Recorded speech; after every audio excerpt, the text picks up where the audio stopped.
అంటే సీఎం గారితో పాటు పెద్దలే కూర్చున్నారు. అంటే డబ్బులు ఉన్న వాళ్ళు పెద్దలా? మామూలు వ్యక్తులు మాలాంటి వాళ్ళకి ఇవ్వండి సార్, మా వాయిస్ వినిపించండి. సినీ పరిశ్రమ అంటే ఎవరు సార్? సినీ పరిశ్రమ అంటే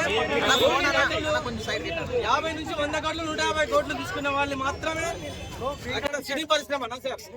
సినీ పరిశ్రమలో ఎవరెవరు ఉంటారు సార్?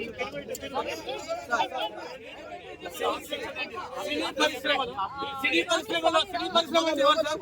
కార్మికుల దగ్గర నుంచి, ప్రేక్షకుల దగ్గర నుంచి, నటులు, దర్శకులు, నిర్మాతలు. సామాన్య ప్రేక్షకులు మేడం, రేవంత్ రెడ్డి గారు సామాన్య ప్రేక్షకుని గురించి ప్రేక్షకునికి అందుబాటు ధరల్లో టికెట్ రేట్స్ లేవు సార్. ప్రేక్షకునికి అందుబాటు ధరల్లో టికెట్ రేట్స్ లేవు. సో సార్, మీరు పెంచాలనుకుంటే పెంచండి. పెద్ద బడ్జెట్ సినిమాలకు డబ్బులు ఖర్చు అయితే కాబట్టి పెంచుతారు, ఓకే. కానీ సార్ 60% మిడిల్ క్లాస్ పీపుల్ కి ఛాన్స్ ఇవ్వండి సార్. మిడిల్ క్లాస్ పీపుల్ మా టికెట్ రేట్ కొనే మాకు స్తోమత ఉండదు సార్. మాకు ప్రతి సినిమా చూడాలని ఉంటది. 60% వరకు మాత్రం పెంచొద్దు. అప్పర్ క్లాస్ పెంచుకోండి, నో ప్రాబ్లం. అది 10 days 15 days 20 days మీ ఇష్టం.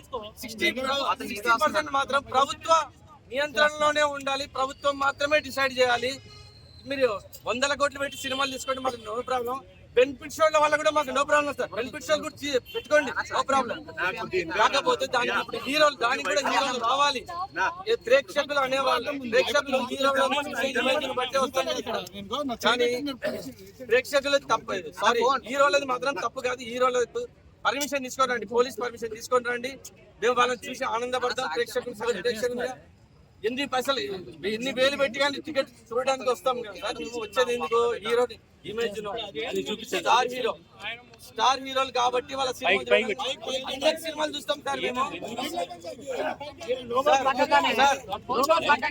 హిట్ టీవీ యాప్ ని డౌన్లోడ్ చేసుకోండి. ఇందులో short news, live news, entertainment movies అన్ని అవైలబుల్ గా ఉన్నాయి. Please download Hit TV app. Hit TV app hit TV app ని ఫ్రీగా డౌన్లోడ్ చేసుకోండి.